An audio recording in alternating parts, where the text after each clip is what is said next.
Bonjour EB7, comment allez-vous? Aujourd'hui, on va étudier la tension et l'intensité électrique. L'objectif de cette leçon est de distinguer entre la tension électrique et l'intensité électrique.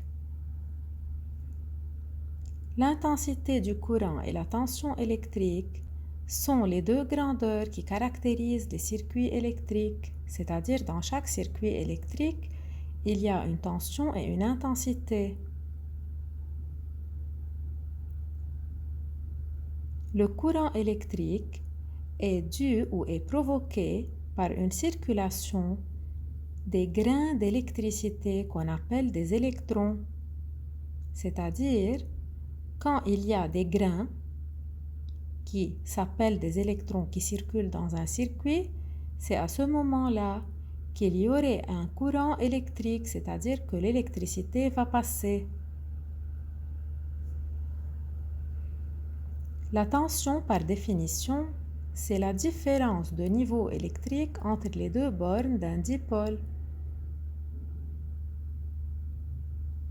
C'est elle qui permet aux grains d'électricité de bouger. Elle se mesure en volts, c'est-à-dire par exemple on dit 9 volts, 10 volts, 12 volts, 20 volts, et son symbole est grand U dans les formules. L'intensité, c'est le débit des grains d'électricité ou des électrons, comme le débit de l'eau dans les tuyaux à la maison, qui circulent à un moment donné dans un circuit électrique.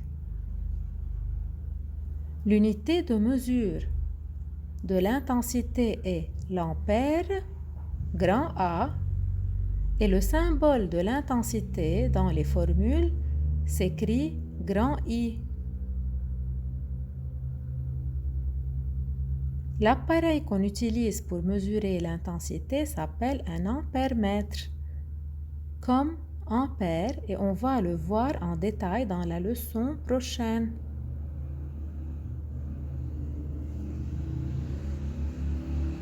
Après avoir vu la vidéo, et aussi je vous ai préparé une petite animation pour bien comprendre ces deux grandeurs, vous pouvez faire cette petite application.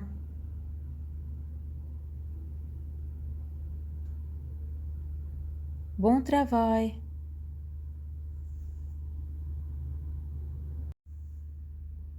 Voici un exemple schématisé pour expliquer le courant électrique. Les grains qui circulent ici sont les grains des électrons. Ce sont les électrons qui circulent entre le générateur et la lampe. Pour pouvoir mieux comprendre, on verra en détail que le générateur sera représenté par un ascenseur et la lampe sera représentée par une roue à eau. Le courant électrique sera représenté par de l'eau. Regardez, le générateur fait comme l'ascenseur, il fait monter l'eau vers les branches du circuit. L'eau, qui représente le courant électrique ou l'intensité électrique, va arriver à la lampe, qui est représentée sous forme d'une roue, et la lampe va passer de nouveau le courant électrique vers le générateur, qui va la faire circuler de nouveau dans le circuit.